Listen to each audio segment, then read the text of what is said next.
Um, dito ko yun dito ko na ikukwento yung sa mga paghingi namin ng mga revolutionary tax.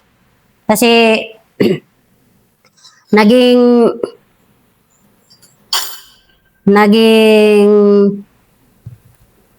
PI na ako doon sa naging PI ako sa platoon namin doon sa Agusan, sir. Ang unit ko noon, sir, silver under ng front 88 Agusan, sir. Yung namin doon, magtios kami, mag-tactical offensiva kami, maghingi na naman ng revolutionary tax, magtios na naman, maggawa na naman ng mga education sa mga namin, mga personnel namin, mga kasamahan namin. So ganun ang ulit-ulit namin ginagawa sa area. Nag-organize. So doon sa Agusan ko, doon ako na sanay na mag-organize, maghingi ng revolutionary tax. Paano kami makakuha ng revolutionary tax? Yes, i-detalye nga natin paano. Itong revolutionary tax kasi ito yung nakakainis sa lahat Lalo na yung mga negosyante, lahat dahil... Yes, sir. Hindi nga. Kasi yun, yung Agusan del Sur na doon naka-area yung 88, front 88.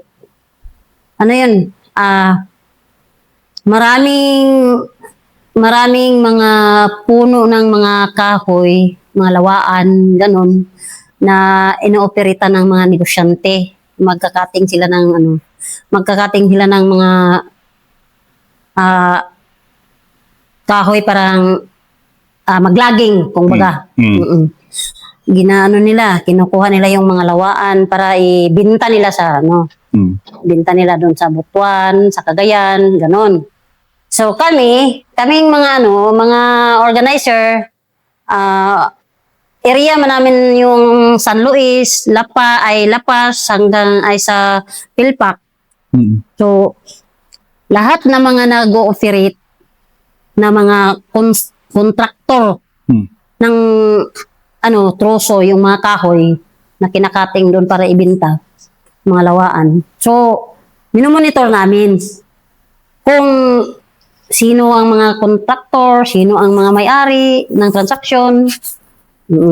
So doon kami magbase na maghingi ng revolutionary tax. Kasi yung mga, kung ano kalaki yung kahoy na kinakating na mga lawaan, yun pa rin ang kinukuhaan namin ng base para maghingi kami ng bawat cubic. Ganon. So, bawat cubic, maghingi kami naghingi naman kami ng revolutionary tax, naghingi kami ng bawat cubic is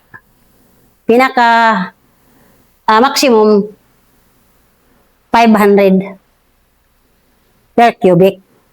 laki naman. 500 per pesos. cubic. So, maximum 500 rate. So, pinakamababa niya na rate na per cubic. Kung magpababa kami ng doon lang sa mga 350. Pinakababa. So may tawad din pala ng BIR ng NPA. Pwede pala. Pwede, sir. Ginagawa namin yun.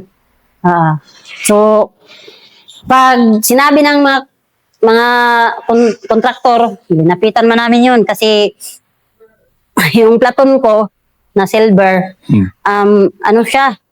Pag may marinig na mga sinso, nagka-cutting sila, meaning is nag-cutting na yun. May mga sinso na nag-andar, minomonitor namin sa area namin, buong area namin. So, pag sinabi ng mga tao ko, mga kasamahan ko doon, may doon, may narinig namin na sinso na nag-andar. ano yun, kaninong area yan. Inalam namin, kailangan alam namin kung sino ang may-ari ng lupa o area, parang lapitan namin.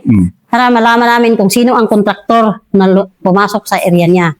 Pag nalaman namin sino ang kontraktor na naman ang lapitan namin, parang doon kami maghingi ng revolutionary tax. So, paano paghingi? Talagang personal o nagpapadala kayo ng papel? Ano siya, pag meron na, alam na namin kung sinong kontraktor na nakapasok doon. Kasi hindi man nagpaalam sa amin. Hindi man sila talaga nagpaalam sa amin. Kasi sabi namin na dapat magpaalam kayo sa amin kasi kami ang naka-area dito na nagpatayo ng revolusyonaryong gobyerno, bagong revolusyonaryong gobyerno. So ngayon, dapat magpaalam kayo sa amin. Kami man ang naka-area dito. So, sa ngayon, dapat, pag may mag-operate doon, naka-permit to operate sa amin. Kung baga, bigyan kami nila ng letter na, bigyan namin sila ng letter na, papayag kami na mag-operate sila doon. Magkuha sila ng permit to operate. Permit to campaign. Ganon. Iba pa yung campaign. Dito muna tayo sa troso-troso. Mamaya yung election naman. O yun ang yung permit to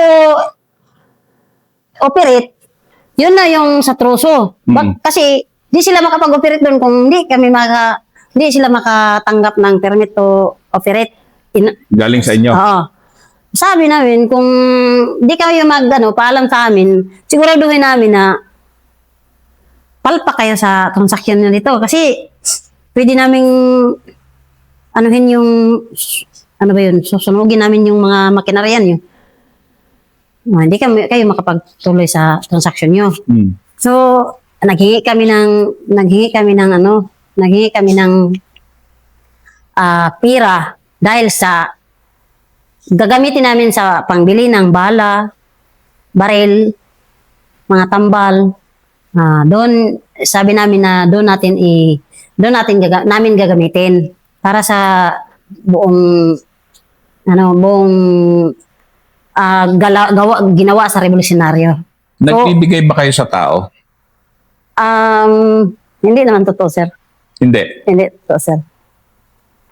Kasi yung mga nakuha namin na tax, kasi ako naka-experience ako sir na ako talaga ang nakipag-negotiate. Sinabihan ko yung negotiate ko na construction sa kahoy. Sinabihan ko siya na dapat may bawat buwan may bigay mo sa amin na 2 sako na bigas. May mga sardinas, mga ganun ba? Maliban sa cash. Yung cash, dapat pinaka-ubos na hiningi namin, ako lang ang naghingi sa area namin na naghingi ng 200 per cubic. Ako lang. Ikaw lang may discount? Ako lang. Kasi, medyo, kumbaga, silang buloy, yung andun pa. Lang buloy. Sinabihan ko naman na, sabi nila, bakit ang baba naman yung hingi mo?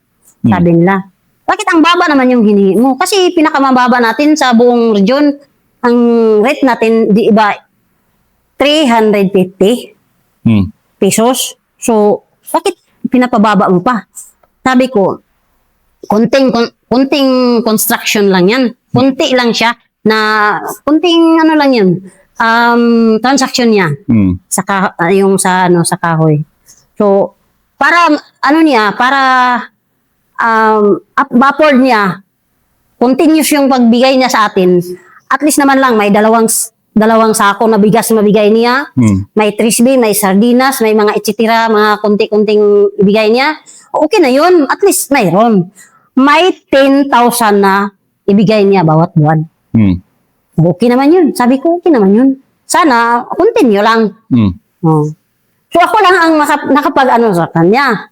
Nakapaghingi ng ganun. So sa ibang mga nag-transaction doon, 350, 500 per cubic, ganun. O di, ang laki namang Laki. ang laki namang makuha. So, may nangyari na ganun na mga negosasyon namin. May isang business na pumasok sila sa area. Tapos hindi talaga sila nagpaalam sa amin. Tapos alam namin doon sa community. Alam namin doon sa community na may nag-operate doon, ganun, operate ng kahoy. Sabi nila, hindi nila ginawa yung nagpatulong kami na yung pinangako nila na tulungan kami na makapagtayo ng building paaralan ng mga bata dito. May mga pang ano ba yung pang atop lang ng yung eskwelahan. Hindi man nila tinupad, hindi nila kinarga yung binili doon sa lungsod para dalhin doon sa taas. So sabi ko, bakit di nila tinupad yung nila sa inyo? Kahoy lang ang hiningi nila dito. Bakit konting hingi lang nyo sa kanila? May sasakyan pa sila. Pwede namang libre lang na dalhin nila dito. Parang sila. Parang magawa yung eskwelahan. Sana, tinupad nila. Kasi yun man ang nila sa inyo. Sabi nila, hindi nila dinala. Ako ang tinawagan ko yung naghingi ako ng number. Yun ang experience ko na hingi ako ng number. Sabi ko, Brad, kung di ba kayo ang nag-transaction ng kahoy dito sa area na to? Kasi area namin to. Ano ba yung ginawa nyo? Hindi kayo nagpaalam sa amin na kami ang tag-area dito. Revolutionary yung area.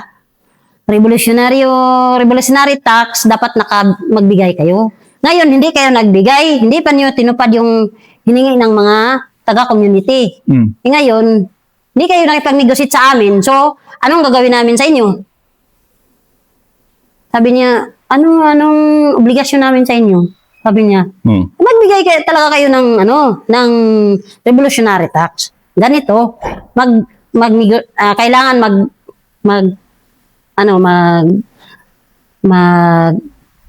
kailangan magka-personalan tayo mag-kausap. Parang, yun ang natin, solve natin yun. Ngayon, sabi niya, hindi ako makapagbigay ngayon kalaki. Sabi niya, kasi may asawa pa, ang asawa ko na disgrasya ng ganito, nabanggaan ng sasakyan daw, disgrasya. Tapos, yung transaction niya, hindi daw masyadong malaki. Sabi ko, ano bang gusto mo? Tuparin mo yung pinangako mo sa community at saka makipag-usap ka sa amin o hindi. Kasi kung hindi ka, ayaw mo, pwede naman na susunugin namin yung sasakyan mo dito. Nandito sa area ngayon. Sabi ko, lang yun. Simple lang namin yung gawin. Kasi, nandito sa area namin eh. Pwede naman na magbili kami ng gasolina. Magbili kami ng lighter. Ganun lang ang gastoy namin. Pero sa inyo, kung hindi kayo makipag-negotiate sa amin, sa inyo, malaking damage. Damage ang sasakyan mo, hindi matuloy yung transaction mo, at saka, mawala yung negosyo mo. Sabi niya, pasensya na, hindi kami nakapag sa inyo. Sige, sabi ko makipagkita kayo sa amin o hindi.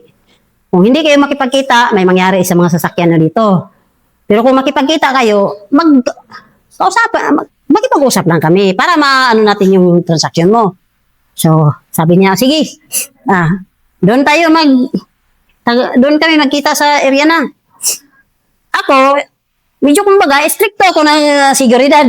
Seguridad namin kasi isang squad lang kami. Pumunta doon. Sabi ko, sige, punta kayo doon, tapos, pagdaan nyo dito, hindi kami nagsabi na doon kami doon namin sila inambos sa medyo na area. Medyo mabagal ang dagan sa motor nila. Doon kami. pag ano nila, pagda nila, tiningnan namin, yun na yun. Punta sila doon. Saan kayo, Brad? Sabi nila, andito na kami sa community. Hindi, balik kayo dito, balik. Balik kayo dito kasi dito lang kami, para ano lang kami, mag ano lang kami doon sa daanan nyo. Kami nang bahala. Hindi kami sabi na doon talaga kami. Baka may operasyon, may sundalo na ano nila. Sabi niya, sige, babalik kami dyan. Sabi ko, pag dating na nila doon, malayo pa, inano na namin, mga armado kami. May mga baril kami. Ops, dito lang tayo. Sabi nila, ay, dito na kayo, Brad. Sabi ko, ganito lang. Gusto namin mangyari. Ano kami, respetuhin lang ang pag-organize dito. So, sige, okay na. May mga kasunduan na kami. Hindi naman siya nagbigay. May kasunduan na kami, pero hindi siya nagbigay. Pag dating ng isang buwan, hindi siya nagbigay. Pinuntahan na naman namin, isang squad na naman. Pinapuntahan ko naman sa isang squad ko. Platon man kami. Puntahan nyo doon. Tapos, barilin yung niya, yung makina niya. Barilin nyo. Paputukan nyo yung mga gulong ng sasakyan niya. Sirain nyo yung mga makina nila doon. Ganon. Ano siya? Bigay na, sunod na buwan, nakipag-negotiate na naman siya. Ganun ang mangyari, sabi namin. Ganun ang mangyari kung hindi kayo magbigay ng obligasyon nyo dito. Kasi, revolutionary yung government dito eh. Ganun. So, kung baga, yung ginawa namin, makipagsama na lang. Pilit na lang na ugnay yung mga transaction doon sa area. Kasi, aksyonan talaga namin sila. Sunugin ang mga makinarya. Hindi. Ganun talaga yung nyo. Sabi ko, di mo alam na pwede kaming pumatay sa'yo. Ganon siya doon. Sa tingin mo, babae lang ako. Pwede akong mag-utos sa mga tao ko dito patayin ka nun Sabi niya, wag naman, Brad, kasi buhay-buhay lang yung sa akin dito. Kasi hindi lang ako nakapagpaalam sa inyo. Ganon. Yan, namin. Ang permit to campaign, ano naman yon? Yung permit to campaign, sa area namin, dapat makipag-coordinate sila sa amin dahil para sa mga eleksyon. Kasi yung sa eleksyon, ganito sir, pag may tumakbo na mayor, yung mayor, 50,000 yung babayad niya sa permit to. Kada kandidato? Yes. Okay. Kung dalawa ang magtakbo, 100,000.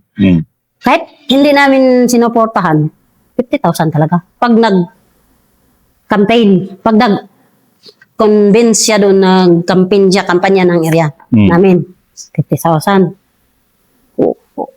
Wala sa bawat bawat silang dalawa, kailangan silang magbigay. Maliban lang kung wala siyang wala siyang kalaban.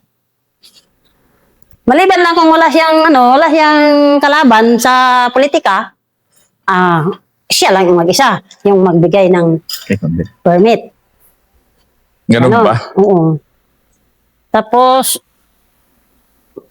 pag nagbigay ng permit to campaign, ando na sila, magkampanya na sila, okay na silang magkampanya doon, kahit hindi namin suportahan. Iyan naman namin, sir, hindi man yung totoo, sir, na bawal na mag-support kami ng mga politiko. Mag-support ng moral ng mga tao na kami mismo ang magkampanya na ito ang dapat nating Wala kayong ganon? Di yan totoo. Sige. Ang totoo na yan, pag nakarating kami doon sa mga masa, sa amin talaga, nabiyan talaga namin sila na si Pulano yung dapat suportahan natin. Hindi man kami makapagsali sa election. So, doon na lang namin sa kanila. Di man kami makapagboto. Ay, doon man kami sa taas. Ang ginawa namin, pag nag-organize kami ng mga area, ma-sityo man siya o mabarangay, yun na lang ang ginawa namin. Kung baga, sabihan namin yung mga organizer, dapat yun lang ang iboto natin kasi yun ang magandang tumakbo ng pagka mayor at saka yung mga kapitan, ganun. So, di man yung totoo na hindi kami nakipag sa election. May mga mensahe kami, hindi direct na kami ang mag-votar na hindi kami mag-votar, hindi kami makabotar. Ang mga masa yung sinabihan namin na ganito si Pulano, dapat ito ang ating Huwag kayong mag-votar kay Kuan. Ganon. Ganon yung kaya. Party list, meron kayong ganon-ganon? Sir? Sa mga party list, meron kayong ine-endorse? Yes, sir. Ganon, sir. Kung anong mga party list ang namin, yung halimbawa, Gabriela. Kinakampanya nyo talaga? Yan, sir. Kinakampanya na. Kasi kababaihan yan eh. Kababaihan yan. Yung mga bayan muna. Ang dami namang namin, mga supportado namin. Hindi man sa pagsira sa kanila o sa kabila. Pero gusto ko lang na isabi yung totoo. Kasi pag sinabi na Gabriela, so may mga babae na mga masuna. Sabi nila, kailangan natin, paglaban natin ang karapatan ng mga babae. Ganon. Sinong sumisigaw? Gabriela eh. Sumisigaw. May lang na magsigaw dito sa sa labas o sa government. Diba? Sila lang ang pwedeng ganun. Yung doon sa mga bukid, mga bundok-bundok yun, sa mga barangay, sityo, wala naman silang masabi na ganun kasi kumbaga, sila? Yung doon, red area man yun. So, bawal silang mag-ganun. Halata sila na malaman na susuporta sila ng legal at saka yung mga party list. Ganun. Ay, mga kontraktor Yung mga kontraktor, ng mga daan, ganyan-ganyan. yung mga magawa ng mga kalsada, Kalsada. yung sa UBI, hiningian yan. Ano? UBI. Anong UBI? Yung mga mag-construct ng mga kalsada, Kinukotahan nyo rin yan. namin yan. Hiningian namin yan. Mga kontraktor doon, talagang magbigay. Siyempre naman. Hindi ka. Ikwento mo lang Kasi- para alam din ng mga tao ano ba tong ginagawa nyo talaga. Kasi, sir,